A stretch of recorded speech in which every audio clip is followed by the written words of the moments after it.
ಎಲ್ರಿಗೂ ನಮಸ್ಕಾರ. ಇವತ್ತಿನ ದಿನ ನಾವು ಗರ್ಭ ಸಂಸ್ಕಾರ ಪುಸ್ತಕದ ಅಧ್ಯಾಯ 8 ನೋಡೋಣ. ಯಾರು ಈ ಹಿಂದಿನ ಅಧ್ಯಾಯಗಳನ್ನು ನೋಡಿಲ್ಲ, ಹೋಗಿ ಆ 7 ಅಧ್ಯಾಯಗಳನ್ನು ನೋಡಿ ಆಮೇಲೆ 8ನೇ ಅಧ್ಯಾಯವನ್ನು ನೋಡೋದ್ರಿಂದ ನಿಮಗೆ ಗರ್ಭ ಸಂಸ್ಕಾರದ ಬಗ್ಗೆ ಸಂಪೂರ್ಣವಾದ ತಿಳುವಳಿಕೆ ಬರುತ್ತೆ. ಈಗ ಅಧ್ಯಾಯ 8 ನೋಡೋಣ ಬನ್ನಿ. ಅಧ್ಯಾಯ 8 ಮೂಲ ಸ್ವಭಾವಗಳ ತಿಳುವಳಿಕೆ. 3 ಗುಣಗಳ ಮೀರುವಿಕೆ. ನಾವು ಬೇರೆಯವರ ವರ್ತನೆ ನೋಡಿ ಅವರು ಹೀಗೆ ಮಾಡಲು ಹೇಗೆ ಸಾಧ್ಯ, ಅವನ ಜಾಗದಲ್ಲಿ ನಾವು ಇದ್ದಿದ್ರೆ ಹೀಗೆ ಮಾಡುತ್ತಿದ್ದೆ, ಹಾಗೆ ಮಾಡುತ್ತಿದ್ದೆ ಅಂತೆಲ್ಲ ಯೋಚಿಸುತ್ತೇವೆ. ಉದಾಹರಣೆಗೆ, ಒಬ್ಬ ವ್ಯಕ್ತಿಗೆ ಕಚೇರಿಯಲ್ಲಿ ತುಂಬ ಕೆಲಸ ಇರುತ್ತೆ, ಆದರೆ ಅವನು ಆರಾಮಾಗಿ ಹರಟೆ ಹೊಡಿತಾ ಇರ್ತಾನೆ. ಜನರು ಸರತಿ ಸಾಲಿನಲ್ಲಿ ನಿಂತರೂ ಸಹ ಅವನು ತಲೆ ಕೆಡಿಸಿಕೊಳ್ಳಲ್ಲ. ಇದನ್ನು ನೋಡಿ ಕಷ್ಟಪಟ್ಟು ದುಡಿಯುವ ವ್ಯಕ್ತಿ ಇಷ್ಟು ಅಸಡ್ಡೆಯಿಂದ ಇರಲು ಹೇಗೆ ಸಾಧ್ಯ ಅಂತ ಅನ್ಕೋತಾನೆ.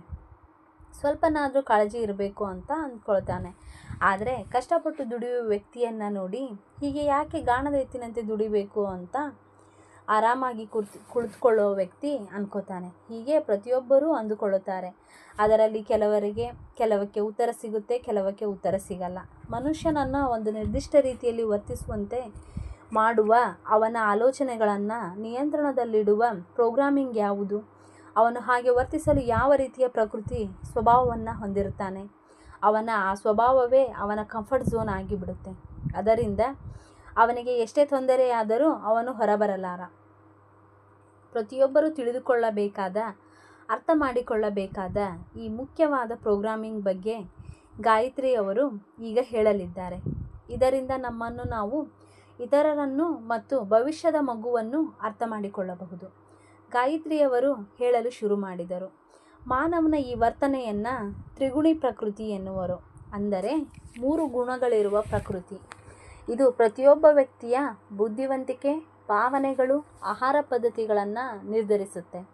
ಒಬ್ಬ ವ್ಯಕ್ತಿ ಬೇರೆಯವರ ಇಷ್ಟದಂತೆ ಬದುಕಲು ಸಾಧ್ಯವಿಲ್ಲ. ಎಲ್ಲರಲ್ಲೂ 3 ಗುಣಗಳಿರುತ್ತವೆ: ರಜೋಗುಣ, ತಮೋಗುಣ, ಸತ್ವಗುಣ. ಆದರೆ ಎಲ್ಲರಲ್ಲೂ ಬೇರೆ ಬೇರೆ ಪ್ರಮಾಣದಲ್ಲಿ ಈ ಗುಣಗಳು ಇರುತ್ತವೆ. ಆದರೆ ಒಂದು ಗುಣ ಹೆಚ್ಚಿನ ಪ್ರಮಾಣದಲ್ಲಿರುತ್ತದೆ, 2 ಗುಣ ಗೌಣವಾಗಿರುತ್ತದೆ. ಹೆಚ್ಚಿನ ಪ್ರಮಾಣದಲ್ಲಿರುವ ಗುಣದಂತೆ ವ್ಯಕ್ತಿ ವರ್ತಿಸುತ್ತಾನೆ. ಆ ಗುಣವೇ ಅವನ ಆಲೋಚನೆಯಾಗಿರುತ್ತೆ, ಬುದ್ಧಿ, ಭಾವನೆಗಳಾಗಿರುತ್ತೆ. ಮೊದಲು ಈ 3 ಗುಣಗಳ ಬಗ್ಗೆ ತಿಳಿದುಕೊಳ್ಳೋಣ. ಈಗ ತಮೋಗುಣದ ಬಗ್ಗೆ ತಿಳಿಯೋಣ. ತಮೋಗುಣ ಎಂದರೆ, ತಮ ಎಂದರೆ ಕತ್ತಲೆ, ಅಜ್ಞಾನ, ದುಃಖ, ಅಜಾಗರೂಕತೆ ಎಂದರ್ಥ. ಈ ಗುಣದವರು ಸೋಮಾರಿತನ, ಅತಿಯಾದ ನಿದ್ರೆ, ಕೆಲಸ ಮಾಡಲು ಏನಾದರೂ ನೆಪ ಮಾಡಿಕೊಳ್ಳುತ್ತಿರುತ್ತಾರೆ. ತಮ್ಮ ದೇಹಕ್ಕೆ ಕಷ್ಟವಾಗಬಾರದು ಎಂದುಕೊಳ್ಳುತ್ತಾರೆ.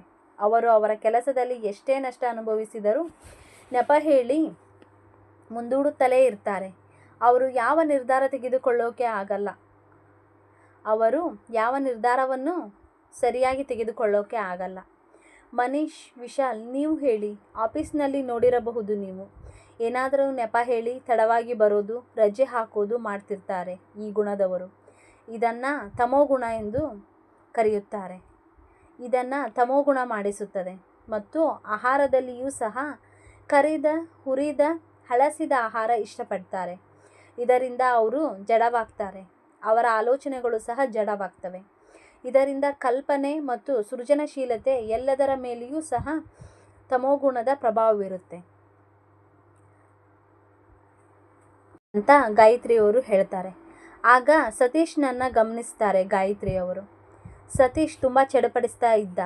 ಕಾಲನ್ನು ನಿರಂತರವಾಗಿ ಅಲ್ಲಾಡಿಸ್ತಾ ಇದ್ದ. ಅವನ ಕೈಗಳು ಮೊಬೈಲ್ ಕಡೆಗೆ ಹೋಗ್ತಾ ಇದ್ವು. ಅವನನ್ನು ನೋಡಿ ಗಾಯತ್ರಿಯವರಿಗೆ ಅವನು ರಜೋಗುಣಿ, ಅವನಿಗೆ ಶಾಂತಿ ಮತ್ತು ತಾಳ್ಮೆಯಿಂದ ಕೂರಲು ಕಷ್ಟ ಅಂತ ಅರ್ಥವಾಯಿತು. ಆಗ ಗಾಯತ್ರಿ, ಸತೀಶ್, ನಿನ್ನದು ಯಾವ ಪ್ರಕೃತಿ? ನಿನ್ನಲ್ಲಿ ಯಾವ ಗುಣ ಪ್ರಬಲವಾಗಿದೆ ಅಂತ ಕೇಳ್ತಾರೆ. ಆಗ ಸತೀಶ್, ಆಂಟಿ, ನಾನು ಸಮತೋಲನದ ವ್ಯಕ್ತಿ, ಯಾವುದೇ ಗುಣ ಹೆಚ್ಚಿಲ್ಲ, ಎಲ್ಲವೂ ಸಮ ಪ್ರಮಾಣದಲ್ಲಿದೆ ಅಂತ ಹೇಳ್ತಾನೆ. ಆಗ ಗಾಯತ್ರಿ ಸರಿ ಅಂತ ಹೇಳಿ ರಜೋಗುಣದ ಬಗ್ಗೆ ಹೇಳ್ತಾರೆ. ರಜೋಗುಣವು ಒಬ್ಬ ವ್ಯಕ್ತಿಯಲ್ಲಿ ಆಸೆ ಮತ್ತು ಕಾಮನೆಗಳನ್ನು ಜಾಗೃತಗೊಳಿಸುತ್ತೆ, ಅದರ ಹಿಂದೆ ಓಡುವಂತೆ ಮಾಡುತ್ತೆ. ಈ ಗುಣ ಇರಲೇಬೇಕು, ಎಲ್ಲರಲ್ಲೂ ಈ ಗುಣ ಇರಲೇಬೇಕು. ಆದರೆ ಇದು ಹೆಚ್ಚಾದರೆ ಶಾಂತವಾಗಿ ಕೂರಲು ಸಾಧ್ಯವಿಲ್ಲ. ಅವರು ಯಾವಾಗಲೂ ಮುಂದೇನು, ಏನು ಮಾಡೋದು ಅಂತ ಯೋಚಿಸ್ತಾ ಇರ್ತಾರೆ. ಅವರು ಮಹತ್ವಾಕಾಂಕ್ಷೆಯನ್ನು ಹೊಂದಿರ್ತಾರೆ, ಹೆಚ್ಚಿನ ಕ್ರಿಯಾಶೀಲತೆಯನ್ನು ಹೊಂದಿರ್ತಾರೆ. ಅವರ ಮೆದುಳನ್ನು, ತಮ್ಮ ದೇಹವನ್ನು ಅವರು ವಿಶ್ರಾಂತಿಗೆ ಬಿಡೋದಿಲ್ಲ. ಆದ್ದರಿಂದ ಅವರು ಕಡಿಮೆ ನಿದ್ರೆ ಮಾಡ್ತಾರೆ. ಅವರು ಯಾರೂ ಸುಮ್ಮನೆ ಕೂರೋದನ್ನು ಸಹಿಸಲ್ಲ. ಸುತ್ತಮುತ್ತಲಿನ ಜನರನ್ನು ಸಹ ಓಡಿಸ್ತಾರೆ. ಈ ಥರದ ಗುಣ ಹೊಂದಿರೋ ಬಾಸ್ ಅಡಿಯಲ್ಲಿ ಕೆಲಸ ಮಾಡೋದು ತುಂಬ ಕಷ್ಟ. ಇದನ್ನು ಕೇಳಿಸಿಕೊಂಡ ಸತೀಶ್ ಶಾಕ್ ಆದ. ಅವನಿಗೆ ಅವರು ನನ್ನ ಬಗ್ಗೆನೇ ಮಾತಾಡ್ತಾ ಇದ್ದಾರೇನೋ ಅಂತ ಅನ್ನಿಸ್ತು. ಇದೆಲ್ಲ ನನ್ನ ವಿಶೇಷತೆಗಳು, ಇವುಗಳನ್ನು ಯಾಕೆ ಲೋಪದೋಷಗಳು ಅನ್ನೋ ಹಾಗೆ ಹೇಳ್ತಿದ್ದಾರಲ್ಲ. ಕೆಲಸ ಹೀಗೆ ಆಗಬೇಕಲ್ವಾ? ಆದರೆ ತಾನೇ ಗುರಿ ಮುಟ್ಟಲು ಸಾಧ್ಯ, ಪ್ರಗತಿಯಾಗಲು ಸಾಧ್ಯ. ನನ್ನ ಕೆಳಗೆ ಕೆಲಸ ಮಾಡೋರು ನಾ ಕೆಲಸ ಮಾಡೋ ರೀತಿಗೆ ಬೇಸರವಾಗಿ ಬಾಸ್ ಉಸಿರಾಡಲು ಸಹ ಬಿಡಲ್ಲ ಅಂತ ಹೇಳ್ತಾರೆ. ಆದರೆ ಇವರು ಹೀಗೆ ಹೇಳ್ತಿದ್ದಾರಲ್ಲ ಅಂತ ಹೇಳಿ ಮನಸ್ಸಲ್ಲೇ ಅನ್ಕೋತಿರ್ತಾನೆ. ಆಗ ಗಾಯತ್ರಿಯವರು ಸಹ ಇನ್ನೂ ರಜೋಗುಣಿಯವರ ಬಗ್ಗೆ ಹೇಳ್ತಾ ಇರ್ತಾರೆ. ಆಗ ಸರಳ, ಅವರಂತೂ ಶಾಂತವಾಗಿ ಕೂರಲ್ಲ, ಇತರರನ್ನು ಕೂರೋಕ್ಕೂ ಬಿಡಲ್ಲ. ಮನೇಲೂ ಆಫೀಸ್ ಕೆಲಸ ಮಾಡ್ತಾರೆ. ನಮ್ಮ ಮನೇಲಿ ಇದಕ್ಕೇನೆ ಬಹುತೇಕ ಜಗಳ ಆಗೋದು ಆಂಟಿ. ನಾಳೆ ಮಾಡುವ ಕೆಲಸ ಇಂದು ಮಾಡಿದರೆ ನಾಳೆ ಬೇರೆ ಕೆಲಸ ಮಾಡಬಹುದಲ್ಲ ಅಂತ ಅಂತಾಳೆ. ಆಗ ಗಾಯತ್ರಿ, ಹೌದು, ರಜೋಗುಣಿ ಹೀಗೆ ಯೋಚಿಸೋದು. ನಾಡಿದ್ದು ಮಾಡೋದನ್ನು ಇಂದು ಮಾಡು, ಇಂದು ಮಾಡೋದನ್ನು ಈಗಲೇ ಮಾಡು ಅಂತ ಅವರ ವಿಚಾರವಿರುತ್ತೆ. ಅವರದ್ದು ರಜೋಗುಣಿಯ ವಿಚಾರವಿರುತ್ತೆ ಅಂತ ಹೇಳ್ತಾರೆ. ತಮೋಗುಣಿಯವರು ಇಂದು ಮಾಡೋದನ್ನು ನಾಳೆ ಮಾಡು, ನಾಳೆ ಮಾಡೋದನ್ನು ನಾಡಿದ್ದು ಮಾಡು, ಇನ್ನೂ ವರ್ಷಗಂಟಲೆ ಸಮಯವಿದೆಯಲ್ಲ, ವರ್ಷಗಂಟಲೆ ಇರುತ್ತೇವಲ್ಲ ನಾವು ಅಂತ ಇರ್ತಾರೆ ಅಂತ ಹೇಳಿ ನಗ್ತಾರೆ. ನಾನು ಇಲ್ಲಿ ಪ್ರಪಂಚ ನಡೆಸೋದರ ಬಗ್ಗೆ ಹೇಳ್ತಿಲ್ಲ, ಸಮತೋಲನ ಜೀವನದ ಬಗ್ಗೆ ಹೇಳ್ತಾ ಇದ್ದೀನಿ ಅಂತ ಹೇಳಿ. ರಜೋಗುಣಿಯ ವಿಶೇಷತೆ ಏನೆಂದರೆ ಅವನು ತನ್ನನ್ನು ತಾನು ಕರ್ತನೆಂದು ತಿಳಿದು ಅಹಂಭಾವದಲ್ಲಿ ಮುಳುಗಿರ್ತಾನೆ. ನಾನು ಈ ಕೆಲಸ ಮಾಡದಿದ್ದರೆ ಆಗಲ್ಲ, ಜಗತ್ತು ನಿಂತು ಬಿಡುತ್ತೆ ಅಂತ ಅನ್ಕೋತಾನೆ.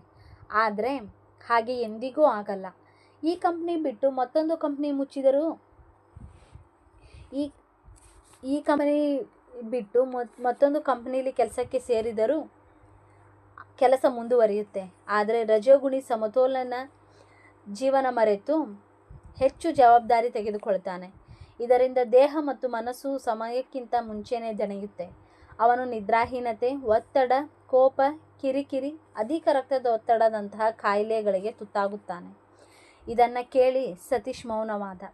ಆದ್ದರಿಂದ ಯಶಸ್ವಿ ಜೀವನದ ಕೀಲಿಕೈ ಯಾವುದೆಂದರೆ 3 ಗುಣಗಳ ಸಮತೋಲನ. ಆದ್ದರಿಂದ ತಂದೆ ತಾಯಿಗಳು 3 ಗುಣಗಳ ಸಮತೋಲನದಲ್ಲಿರಿಸಿದರೆ ಮಗುವು ಸಹ ಸಮತೋಲನ ಗುಣಗಳನ್ನು ಹೊಂದುತ್ತದೆ. ಹಾಗಾಗಿ ನೀವು ಅವುಗಳನ್ನು ಗುರುತಿಸಬೇಕು, ಸಮತೋಲನಕ್ಕೆ ತರಬೇಕು. ಎಲ್ಲ ಗುಣಗಳ ಲಾಭ ಪಡೆದು ಅವುಗಳಿಂದಾಗುವ ಅನುಕೂಲಗಳನ್ನು ತಪ್ಪಿಸುವ ಹಂತ ತಲುಪಬೇಕು ಅಂತ ಹೇಳ್ತಾರೆ. ಆಗ ಮನೀಶ್, ಹಾಗಾದರೆ ಇದಕ್ಕೆ ಏನು ಮಾಡಬೇಕು ಅಂತ ಕೇಳ್ತಾನೆ. ಆಗ ಗಾಯತ್ರಿ, ಇದನ್ನು ಮಾಡಲು ಸುಲಭ ಮಾರ್ಗ ಏನು ಅಂದರೆ, ನೀವು 28 ಗಂಟೆ ದಿನಚರಿಯಲ್ಲಿ ಎಷ್ಟು ನಿದ್ದೆ ಮಾಡ್ತೀರಿ, ವಿಶ್ರಾಂತಿಗೆ, ಕೆಲಸಕ್ಕೆ ಎಷ್ಟು ಸಮಯ ಕೊಡ್ತೀರಿ ಅನ್ನೋದನ್ನು ನೋಡಬೇಕು. ಮತ್ತು ಕೆಲಸವನ್ನು ಯಾವ ಭಾವನೆಯಿಂದ ಮಾಡ್ತೀರಾ, ಮನೋರಂಜನೆಗೆ ಎಷ್ಟು ಸಮಯ ಹಾಳು ಮಾಡ್ತೀರಾ, ಇದನ್ನೆಲ್ಲ ಗಮನಿಸಿ. ನೀವು ಚಟುವಟಿಕೆ ಯಾವ ಗುಣಗಳಿಂದ ಹೇರಳವಾಗಿದೆ, ನಿಮ್ಮ ಚಟುವಟಿಕೆ ಯಾವ ಗುಣಗಳಿಂದ ಹೇರಳವಾಗಿದೆ, ನೀವು ನಿದ್ರೆಗೆ ಹೆಚ್ಚು ಟೈಮ್ ಕೊಡ್ತೀರೋ, ವಿಶ್ರಾಂತಿಗೋ, ಮನರಂಜನೆಗೋ ಅನ್ನೋದನ್ನು ತಿಳಿದುಕೊಂಡು ಸುಧಾರಿಸಬೇಕು. ಸಮಯ ವ್ಯರ್ಥ ಮಾಡೋದು ತಮೋಗುಣಿಗಳು, ಇದನ್ನು ಸುಧಾರಿಸಿಕೊಳ್ಳಬೇಕು. ಆಗ ಸತೀಶ್, ನನ್ನಂಥ ರಜೋಗುಣಿ ಏನು ಮಾಡಬೇಕು ಅಂತ ಕೇಳ್ತಾನೆ. ಆಗ ಗಾಯತ್ರಿಯವರು, ರಜೋಗುಣಿ ಇದ್ದವರ ದೊಡ್ಡ ಕೊರತೆ ಏನೆಂದರೆ ನಾನು ಕೆಲಸ ಮಾಡದೇ ಇದ್ದರೆ ಕೆಲಸನೇ ಆಗಲ್ಲ ಅಂತ ಅಂದುಕೊಳ್ಳೋದು. ಆದರೂ ಅದು ನಿಜವಲ್ಲ. ಕೆಲಸಗಳು ತನ್ನಷ್ಟಕ್ಕೆ ತಾನು ಆಗುತ್ತವೆ. ನಡುವೆ ಸಮಯ ತೆಗೆದುಕೊಳ್ಳಬೇಕು, ಧ್ಯಾನ ಮಾಡಬೇಕು, ಕೆಲಸದಿಂದ ಪ್ರತ್ಯೇಕಿಸಿಕೊಳ್ಳಬೇಕು, ಇತರರನ್ನು ನಂಬುವುದನ್ನು ಕಲಿಬೇಕು. ರಜೋಗುಣಿ ಮಹಿಳೆಯರು ಕೂಡ ಹೀಗೆ ಬೆಳಗ್ಗೆಯಿಂದ ರಾತ್ರಿಯವರೆಗೆ ಕೆಲಸ ಮಾಡ್ತಾನೇ ಇರ್ತಾರೆ. ಯಾರಿಗೂ ಜವಾಬ್ದಾರಿ ಕೊಡಲ್ಲ. ಈ ಅಭ್ಯಾಸ ನಿಲ್ಲಿಸಬೇಕು. ಅಂದರೆ ಎಲ್ಲರಿಗೂ ಜವಾಬ್ದಾರಿಯನ್ನು ಹಂಚಿ ವಿಶ್ರಾಂತಿ ಕಡೆಗೆ ಗಮನ ಹರಿಸಬೇಕು. ದೇವರು ನನ್ನಿಂದ ಈ ಕೆಲಸ ಮಾಡಿಸುತ್ತಿದ್ದಾನೆ, ಜಗತ್ತಿಗೆ ಪ್ರಯೋಜನವಾಗುತ್ತಿದೆ ಈ ಕೆಲಸದಿಂದ, ಈ ಕೆಲಸವು ಜನರ ಅಭಿವೃದ್ಧಿಗೆ ಮೆಟ್ಟಿಲು ಆಗುತ್ತೆ ಅಂತ ಭಾವನೆ ಹೊಂದಿರಬೇಕು. ಹಾಗೆ ಮಾಡಿದರೆ ರಜೋಗುಣ ಕಡಿಮೆಯಾಗುತ್ತೆ, ಸತ್ವಗುಣ ಹೆಚ್ಚಾಗುತ್ತೆ, ಕೆಲಸದ ಗುಣಮಟ್ಟವೂ ಹೆಚ್ಚಾಗುತ್ತೆ ಅಂತ ಹೇಳ್ತಾರೆ. ಆಗ ಮನೀಶ್, ಆಂಟಿ ಅರ್ಥ ಆಯಿತು, ನಾನು ಏನು ಮಾಡಬೇಕು ಅಂತ ಹೇಳ್ತಾನೆ. ಆಗ ಸತೀಶ್, ನಾನು ಕೂಡ ನೀವು ಹೇಳಿದ್ದನ್ನು ಕಾರ್ಯರೂಪಕ್ಕೆ ತರಲು ಪ್ರಾರಂಭಿಸುತ್ತೇನೆ ಆಂಟಿ ಅಂತ ಹೇಳ್ತಾನೆ. ಆಗ ಗಾಯತ್ರಿ, ವಾವ್, ನೀವೆಲ್ಲ ಇದನ್ನು ಅರ್ಥ ಮಾಡಿಕೊಂಡ್ರಲ್ಲ, ಒಳ್ಳೆಯದು. ನೀವು ಇದರ ಮೇಲೆ ಕೆಲಸ ಮಾಡಿ, ಅನುಭವಗಳನ್ನು ಪರಸ್ಪರ ಹಂಚಿಕೊಳ್ಳಿ. ನಾಳೆ ಇನ್ನಷ್ಟು ಪ್ರಮುಖ ವಿಷಯಗಳನ್ನು ಅರ್ಥ ಮಾಡಿಕೊಳ್ಳೋಣ ಅಂತ ಹೇಳ್ತಾರೆ. ನನ್ನ ಅರ್ಥ ಮಾಡಿಕೊಂಡ್ರೆ ಜೀವನ ಇನ್ನಷ್ಟು ಸುಲಭವಾಗುತ್ತೆ ಅಂತ ಹೇಳಿ ಇವತ್ತಿನ ಕ್ಲಾಸನ್ನು ಮುಗಿಸ್ತಾರೆ. ಇಲ್ಲಿಗೆ ಅಧ್ಯಾಯ 8 ಮುಗಿಯಿತು. ಅಧ್ಯಾಯ 9 ಮುಂದಿನ ವಿಡಿಯೋದಲ್ಲಿ ನೋಡೋಣ. ಯಾರು ನನ್ನ ವಿಡಿಯೋಗಳನ್ನು ನೋಡ್ತಾ ಇದ್ದೀರಾ, ನನ್ನ ವಿಡಿಯೋ ಇಷ್ಟ ಆಗಿದರೆ ನನ್ನ ಚಾನಲನ್ನು ಸಬ್ಸ್ಕ್ರೈಬ್ ಮಾಡ್ಕೊಳ್ಳಿ. ನನ್ನ ವಿಡಿಯೋಗೆ ಲೈಕ್, ಶೇರ್ ಆ್ಯಂಡ್ ಕಾಮೆಂಟ್ ಮಾಡಿ. Thank you. Thanks for watching.